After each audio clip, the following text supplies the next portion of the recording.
மத்தேயு எழுதிய சுவிசேஷம் 1ஆம் அதிகாரம். ஆபிரகாமின் குமாரனாகிய தாவீதின் குமாரனான இயேசு கிறிஸ்துவினுடைய வம்ச வரலாறு. ஆபிரகாம் ஈசாக்கை பெற்றான். ஈசாக்கு யாக்கோபை பெற்றான். யாக்கோபு யூதாவையும் அவன் சகோதரரையும் பெற்றான். யூதா பாரேசையும் சாராவையும் தாமாரினிடத்தில் பெற்றான். பாரேஸ் எஸ்ரோமை பெற்றான். எஸ்ரோம் ஆராமை பெற்றான். ஆராம் அம்மினதாபை பெற்றான். அம்மினதாப் நகசோனை பெற்றான். நகசோன் சல்மோனை பெற்றான். சல்மோன் போவாசை ராகாபினிடத்தில் பெற்றான். போவாஸ் ஓபேத்தை ரூத்தினிடத்தில் பெற்றான்.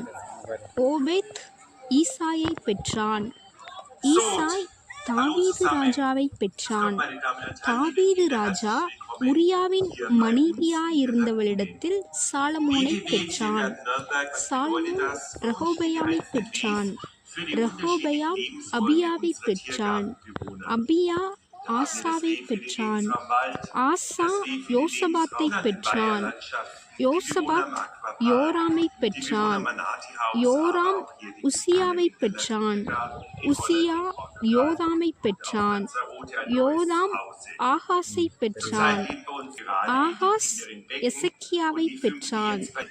எசக்கியா மனாசேயை பெற்றான். மனாசே ஆமோனை பெற்றான். ஆமோன் யோசியாவை பெற்றான். பாபிலோனுக்கு சிறைப்பட்டு போகும் காலத்தில் யோசியா எகோனியாவையும் அவனுடைய சகோதரரையும் பெற்றான். பாபிலோனுக்கு சிறைப்பட்டு போன பின்பு எகோனியா சாலத்தியேலை பெற்றான். சாலத்தியேல் செருபாபேலை பெற்றான். செருபாபேல் அபியூத்தை பெற்றான். அபியூத் எலியாக்கீமை பெற்றான். எலியாக்கீம் ஆசோரை பெற்றான். ஆசோர் சாதோக்கை பெற்றான். சாதோக்கு ஆகிமை பெற்றான்.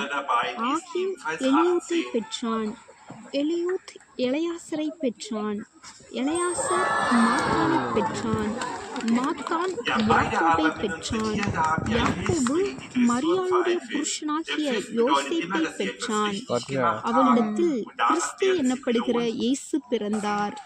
இவ்விதமாய் உண்டான தலைமுறைகள் எல்லாம் ஆபிரகாம் முதல் தாவீது வரைக்கும் 14 தலைமுறைகளும், தாவீது முதல் பாபிலோனுக்கு சிறைப்பட்டு போன காலம் வரைக்கும் 14 தலைமுறைகளும், பாபிலோனுக்கு சிறைப்பட்டு போன காலம் முதல் கிறிஸ்து வரைக்கும் 14 தலைமுறைகளுமாம்.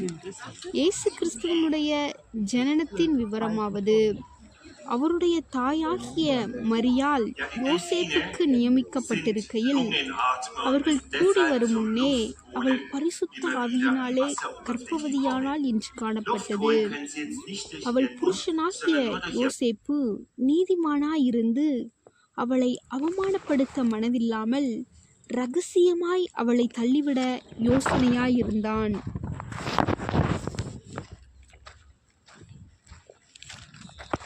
அவன் இப்படி சிந்தித்து கொண்டிருக்கையில் கர்த்தருடைய தூதன் சொப்பனத்தில் அவனுக்கு காணப்பட்டு, தாவீதின் குமாரனாகிய யோசேப்பே, உன் மனைவியாகிய மரியாளை சேர்த்து கொள்ள ஐயப்படாதே. அவளிடத்தில் உற்பத்தியாயிருக்கிறது பரிசுத்த ஆவியினால் உண்டானது. அவள் ஒரு குமாரனை பெறுவாள்.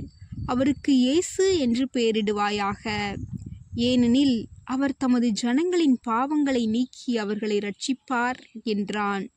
தீர்க்கதரிசியின் மூலமாய் கர்த்தராலே உரைக்கப்பட்டது நிறைவேறும்படி இதெல்லாம் நடந்தது. அவன், இதோ, ஒரு கன்னிகை கர்ப்பவதியாகி ஒரு குமாரனை பெறுவாள்.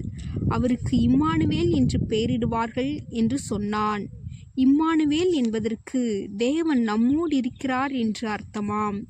யோசேப்பு நித்திரை தெளிந்து எழுந்து கர்த்தருடைய தூதன் தனக்கு கட்டளையிட்டபடியே தன் மனைவியை சேர்த்து கொண்டு அவள் தன் முதற்பேறான குமாரனை பெருமளவும் அவளை அறியாதிருந்து அவருக்கு இயேசு என்று பெயரிட்டான். ஆமென்.